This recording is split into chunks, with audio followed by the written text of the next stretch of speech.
మూసి కృష్ణా నది ఉపనది హైదరాబాద్ మీదుగా ప్రవహిస్తూ భువనగిరి నల్గొండ జిల్లాల మీదుగా మఠంపల్లి దగ్గర కృష్ణాలో కలుస్తుంది. ఒకప్పుడు హైదరాబాద్ సిటీకి తాగునీరు అందించింది. ఉమ్మడి నల్గొండ జిల్లాలో సాగునీరిచ్చింది.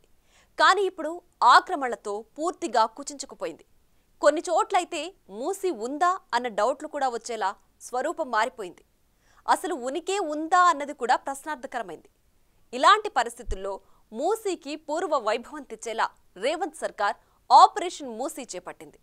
లండన్ థేమ్స్ మాదిరిగా చేయాలన్న సంకల్పంతో మూసీ రివర్ ఫ్రంట్ ప్రాజెక్టును ప్రతిష్టాత్మకంగా తీసుకున్నారు. అందుకే రివర్ బెడ్లో ఉన్న కూల్చివేతలు షురూ చేశారు.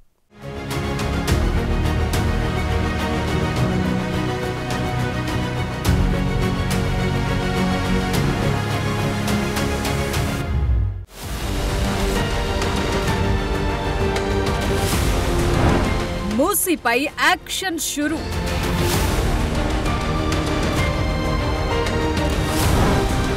రంగంలోకి 25 సర్వే టీమ్స్.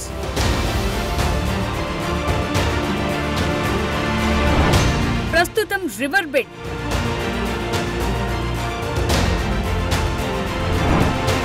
ఆ తరువాత బఫర్ జోన్.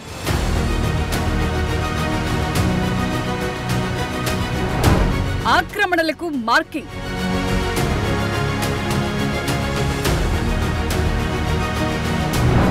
జనం పునరావాసంపై ఫోకస్. అవును, మూసీకి మురికి నుంచి విముక్తి కలిగించే యాక్షన్ ప్లాన్ షురూ అయింది. గత 10 ఏళ్లు గత ప్రభుత్వం మాటలు తప్ప చేతలు ఎక్కడా కనిపించలేదు. కానీ రేవంత్ ప్రభుత్వం మాత్రం గట్టి సంకల్పం తీసుకుంది. మూసీని మురికి నుంచి విముక్తి చేయాల్సిందే అనుకుంది. అనుకోవటమే కాదు, అందుకు తగ్గట్లు యాక్షన్ ప్లాన్ కూడా మొదలు పెట్టారు. కేవలం మూసీ అటు ఇటు బ్యూటిఫికేషన్ చేసి వదిలేస్తే సరిపోదు. అందులో ప్రవహించే నీళ్లు కూడా అద్భుతంగా ఉండాలి. అహ్మదాబాద్ సబర్మతి మాదిరి పరిస్థితి రావాలంటే చేయాల్సింది, జరగాల్సింది, కావాల్సింది ఎంతో ఉందని తెలుసు. అందులో భాగంగా తాజాగా మొదటి అడుగు పడింది.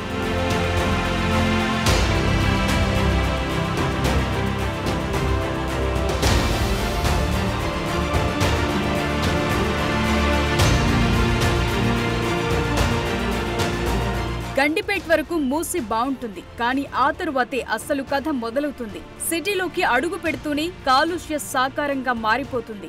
ఆక్రమణలతో కుచించుకుపోయింది. మూసి దగ్గరికి వెళితే ముక్కుపుటాలు అదిరే దుర్గంధమే వస్తుంది. దశాబ్దాలు గడిచినా మార్పు లేదు. కానీ ఇప్పుడు సీఎం రేవంత్ రెడ్డి చొరవతో మూసీపై యాక్షన్ ప్లాన్ షురువయింది. అంతా పకడ్బందీగా జరుగుతోంది.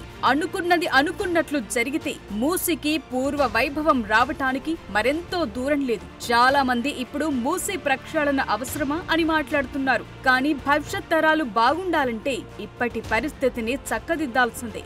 అది ప్రజలకు ఇచ్చే గొప్ప కానుక అన్నది పర్యావరణవేత్తల మాట.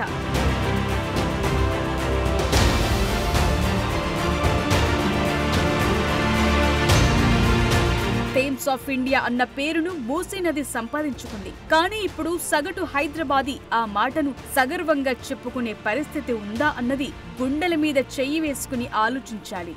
లేనేలేదు.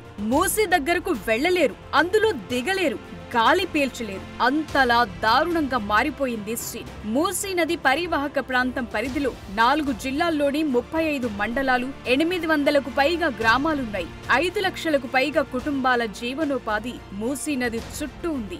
అందుకే ఈ నది చాలా కీలకం. మూసీ నది ఒకే రాష్ట్రంలో పుట్టి ఇదే రాష్ట్రంలో కృష్ణా నదిలో కలుస్తుంది. చెప్పాలంటే దీన్ని కాపాడుకోవటం పూర్తిగా తెలంగాణ ప్రభుత్వ బాధ్యత.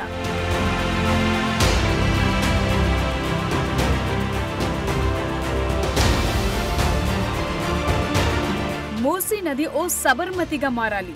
లండన్ థేమ్స్ మాదిరి వెలిగిపోవాలి. ఇలా జరగాలంటే మాటలు కాదు, పెద్ద ఎత్తున నిధులు ఎలాగూ అవసరమే. అంతకు ముందు నదీ గర్భంలో ఉన్న ఆక్రమణలు తొలగించాలి. అక్కడే నివాసముంటున్న వారికి పునరావాసం కల్పించాలి.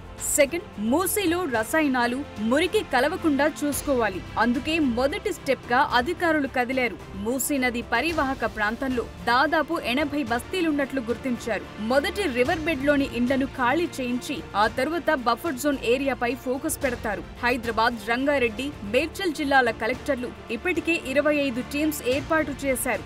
మూసీలో కట్టిన ఇళ్లను ఈ టీమ్స్ సర్వే చేస్తున్నాయి. ఒక్కో టీంలో తహసీల్దార్తో పాటు RI, surveyor, GHMC officer, police, office subordinate ఉన్నారు. ఆల్రెడీ వీరంతా మార్కింగ్స్ మొదలు పెట్టేశారు.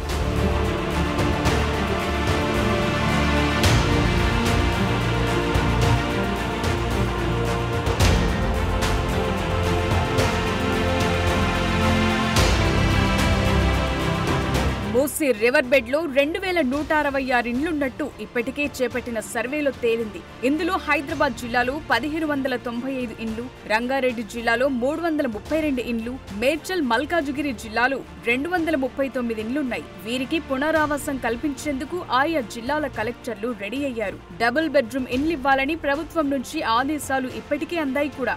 వీళ్లంతా రోడ్డున పడకుండా సత్వర చర్యలు తీసుకుంటున్నారు. కొందరు ఎదురు తిరుగుతున్నారు, వారికి సర్ది చెప్తున్నారు. డబుల్ బెడ్రూమ్ ఇండ్ల కేటాయింపు డ్రాను కూడా వారితోనే తీయిస్తామని చెప్పి ఖాళీ చేస్తే సామాన్లు షిఫ్ట్ చేయటానికి ఖర్చులను కూడా భరిస్తామని సహకరించాలంటున్నారు.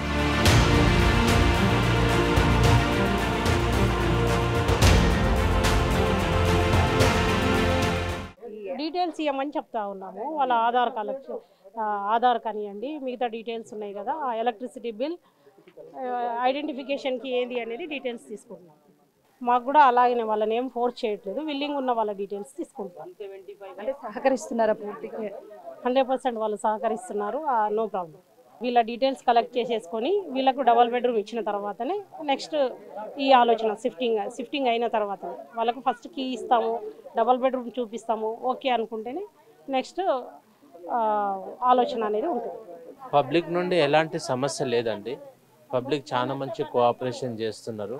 మాకు ఏదైతే ఐడెంటిఫికేషన్ మార్క్స్ ఏవైతే ఇచ్చారో, Aadhaar card, electricity USN number, మళ్ళీ వాటర్ కనెక్షన్ నెంబరు, అవి ఖచ్చితంగా ఇచ్చి సహకరిస్తున్నారండి. అదే ప్రకారంగా మేము సర్వే కూడా చేస్తూ ఉన్నాం. మా నుండి ఎంత త్వరగా అయ్యేటంటే అంత త్వరగా కంప్లీట్ చేయడానికే ఉన్నాం. మూసి పరివాహకంలోని వారు అపోహ చెందకుండా రేవంత్ ప్రభుత్వం పకడ్బందీ చర్యలు చేపట్టింది. తాజాగా మార్కింగ్లు చేస్తున్న సిబ్బంది ఏ ఇల్లు ఎంత విస్తీర్ణంలో ఉంది, అందులో ఉంటున్న వారెవరు, ఆ ఇంటికి పేపర్లేమైనా ఉన్నాయా, ఇలాంటివి ఎంక్వైరీ చేస్తున్నారు. నిజానికి హైడ్రో బుల్డోజర్లు మూసీ వైపు దూసుకెళుతున్నాయన్న ప్రచారం జోరుగా సాగింది. కానీ మూసీ నదీ గర్భంలో ఉన్న వారికి పునరావాసం కల్పించాకే అక్కడి నిర్మాణాల తొలగింపు మొదలవబోతోంది. ఆ తరువాత బఫర్ జోన్లోని వాళ్లకు పునరావాస చట్టం ప్రకారం నష్టపరిహారం చెల్లించనున్నారు. అక్కడితో ఆయా ఏరియాల్లో ఉన్న వారికి మరో గూడు చూపించాక మూసీ ఆక్రమణలపై హైడ్రా బుల్డోజర్లు యాక్షన్ చూపించబోతున్నాయి.